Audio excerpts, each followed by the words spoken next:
vai em tudo quanto é congresso. Gente, isso aí não impressiona Deus. Isso aí não altera a vida espiritual de uma pessoa. Tudo é maravilhoso, é bom, tremendo, se você está andando numa vida de acordo com a palavra de Deus. Senão não adianta nada. Eu vou lá atrás do homem de Deus. O homem de Deus está lá. E você está obedecendo a Deus?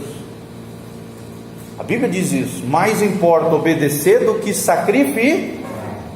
Não adianta nada fazer um monte de coisas, sacrifícios para Deus, espirituais e tal, papapá, se eu estiver desobedecendo a palavra de Deus. A obediência, gente, é a plataforma que nos dá autoridade no mundo espiritual. Vamos falar junto? Isso é muito importante. Fala comigo. A obediência é a plataforma que nos dá autoridade no mundo espiritual. Ou seja, quanto mais obediente, mais temido você vai ser no inferno. Quanto menos obediente, o diabo vai achar graça de você. Isso é muito sério, gente.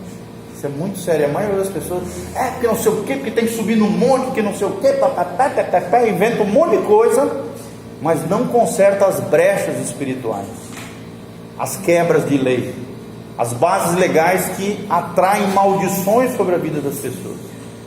Não adianta nada, irmão, ir correr atrás de profeta, congresso tal, montanha lá, se não consertar a vida do ponto de vista da palavra de Deus, você não tem autoridade no mundo espiritual.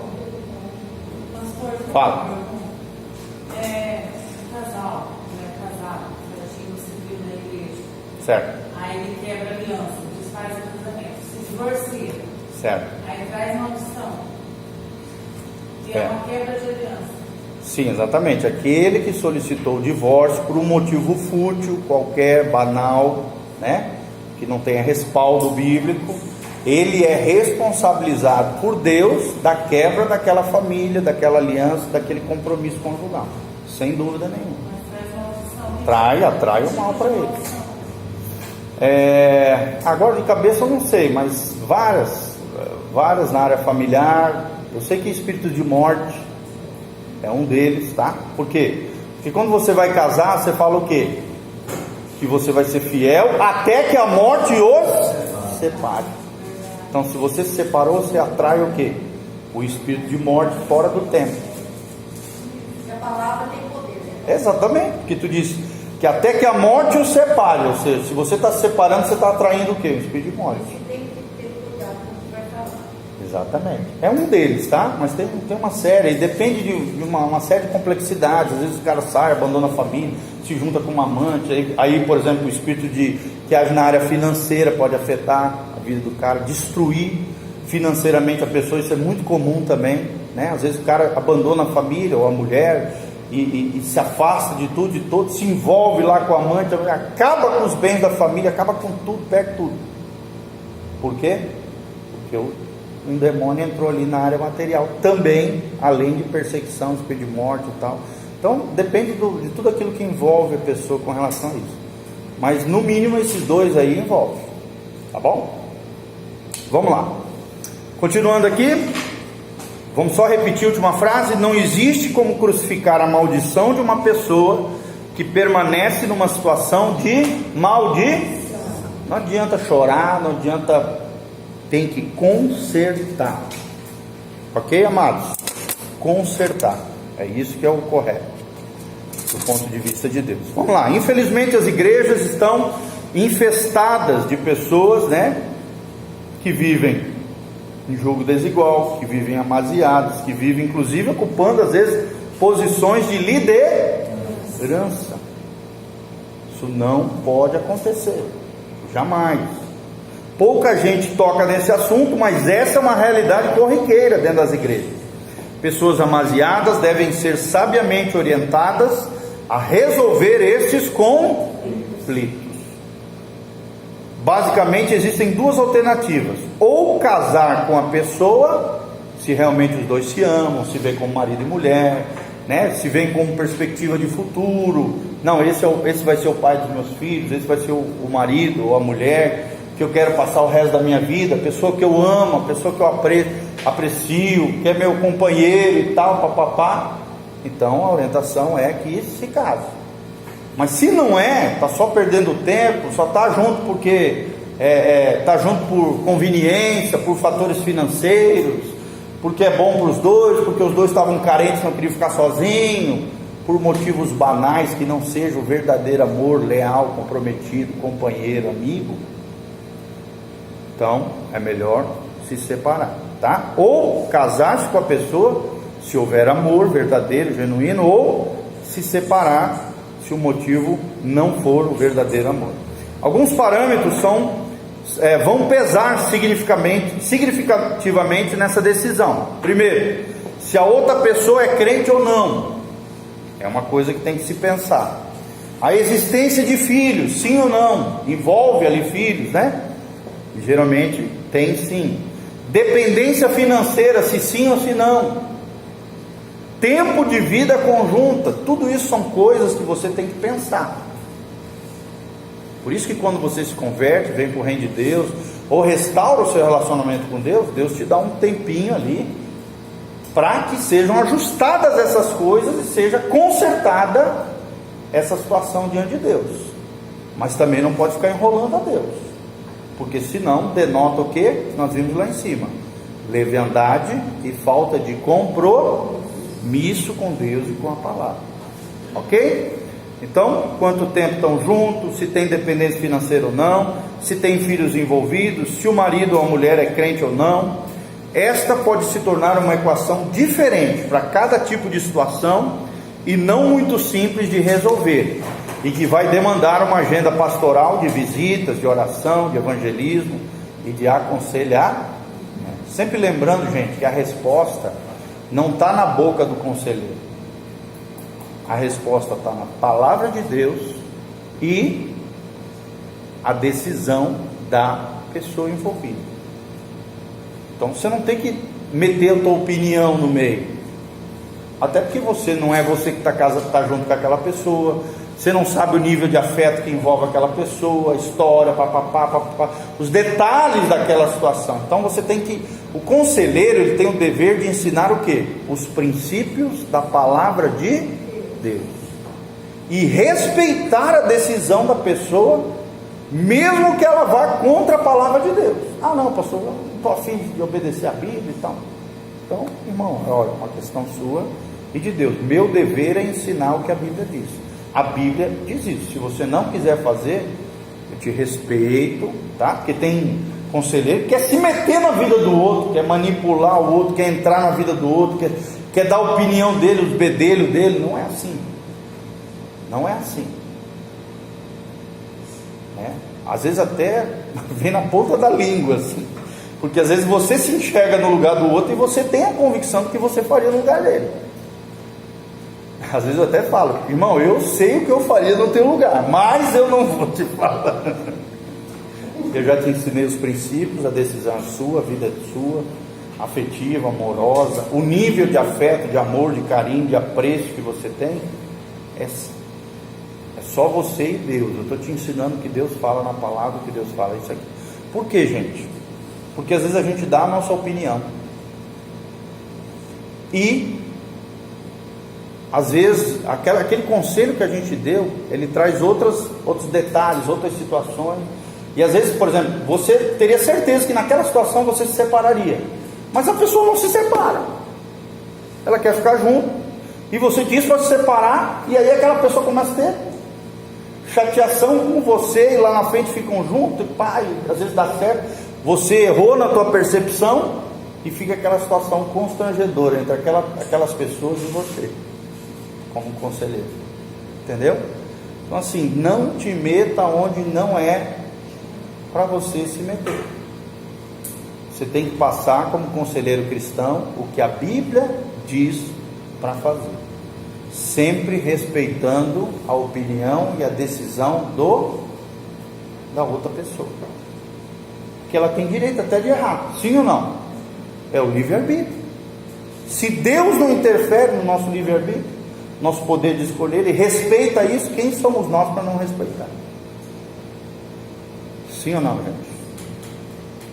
Então é muito importante isso, você respeitar a decisão alheia e entender que a solução daquele problema, daquela situação, não está em você, está na pessoa e a pessoa em Deus. Ok? Ok? Você tem que fazer perguntas inteligentes, fazer a pessoa pensar em alguns detalhes que talvez ela não pensou. Esse é o papel do conselheiro, fazer a pessoa refletir, pensar. Geralmente ela já está com uma resposta no coração dela, ou às vezes não, às vezes ela já vem com um conceito totalmente equivocado. Ela quer ouvir uma coisa e você diz outra, porque a palavra de Deus diz outra, e ela pode sair chateada, mas aí já é um problema dela com Deus. Você pode errar na sua percepção, mas a palavra de Deus não erra, gente. Sim ou não? Nós podemos errar nos nossos achismos, sim ou não?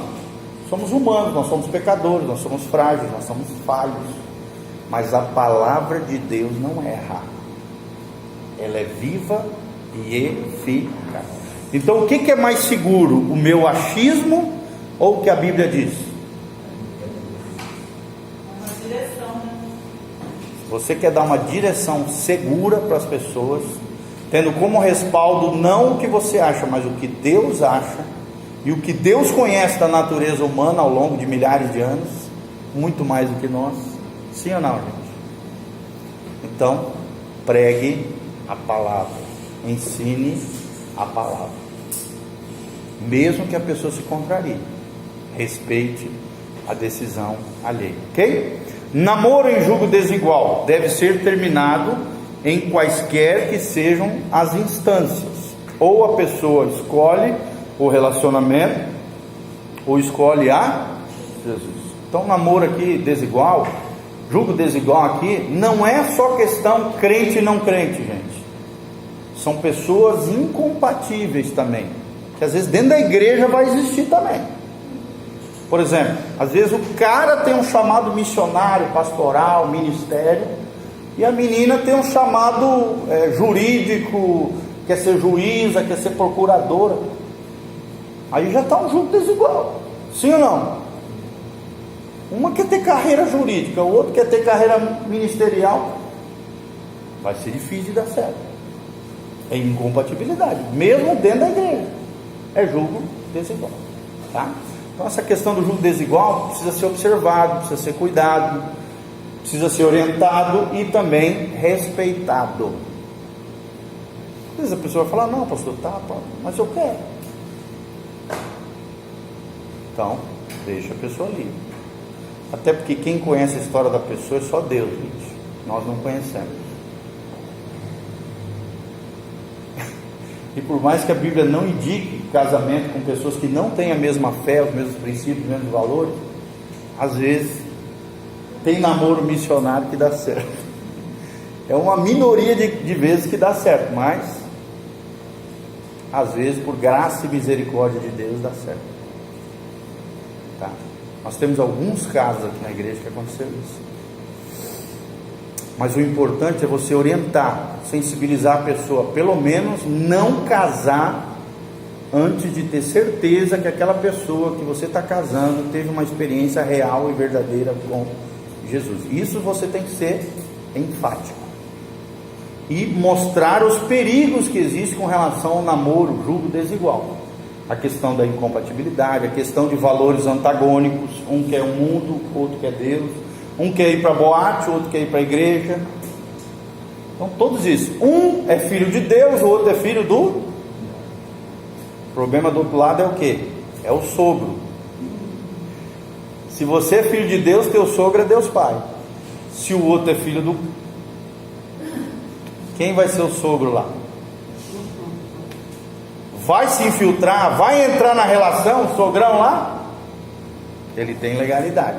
Então tudo isso tem que fazer a pessoa pensar, analisar e sempre orientar, sem manipular, sem entrar na vida ao ponto de despersonalizar a pessoa, entendeu? Orientando, aconselhando com sabedoria, com graça, essas questões que são primordiais, tá?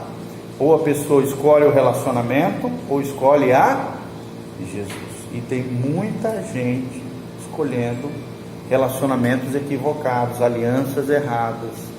A Bíblia está cheia de exemplos de pessoas que entraram numa fria porque se relacionaram de maneira errada, fizeram alianças equivocadas, ok? Não tem como optar simultaneamente pelos dois. Sempre aconselho a pessoa deixar o Lázaro morrer. O que é o Lázaro aqui?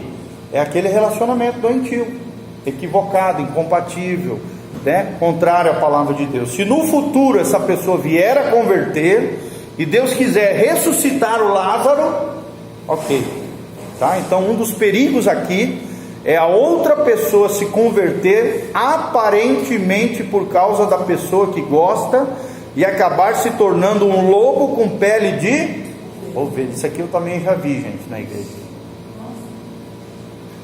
Gente, isso é terrível, porque depois a pessoa sofre o resto da vida um espinho na carne, porque tomou uma decisão errada, achando que você estava casando com um crente, e o cara só se fingiu de crente para poder casar com o outro.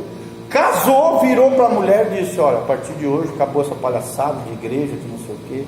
Você é minha mulher, você vai ficar em casa, está proibido de sair, papapá. Eu já vi isso acontecer. Eu também já vi, tem um caso bem forte na igreja, depois de 23 anos, Tem, ganhou a família tem. inteira. Lobos com peles de ovelhas, ok?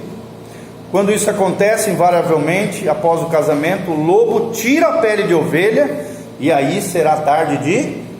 Por quê? Porque a aliança precisa ser honrada. Ah, mas você fez um compromisso, uma aliança, Deus leva a sério esse compromisso, agora vai ter que aguentar. Vai ter que honrar o compromisso que foi feito. A escolha foi sua. Deus deu sinais, Deus sinalizou, Deus mostrou, Deus revelou, e você não quis atender a voz de Deus. Então, aguenta o rojão aí. É duro. Pastor, Fala. desculpa. Aqui tem duas famílias, eu sei, duas famílias na igreja que aconteceu. Só não menciona nomes, tá? Não estou mencionando. São os irmãos Graça e Paz. Ela mesmo falou, foi 23 anos de oração, em silêncio, e ela ganhou ele, filho, a família inteira. Sim. A família bem consultada aqui na igreja. Sim. E teve a outra também, que ganhou também toda a família para Jesus, nesse sentido também. A gente também não pode confundir com quem vem para o reino de Deus sem o cônjuge se converter, tá? Aí é diferente também, não é isso aqui que nós estamos falando. Porque daí é outra coisa. Quer dizer, um se converteu, o outro não. Não é julgo desigual, porque até então os dois se encontraram, estavam lá no mundão, sem Deus, sem Jesus e tal. Um deles se converteu. Claro que essa espécie de julgo desigual vai aparecer dentro da relação, é óbvio, tá? Mas não é isso que nós estamos falando aqui. Entendeu, né? Sim, não, essas duas que eu conheço, eles se fingiram de crente. Elas mesmas falaram, se fingiram. Sim. Casaram, depois se revelaram. Agora, Sim. no meu caso, eu vi com o meu marido, não dão nós dois. Sim.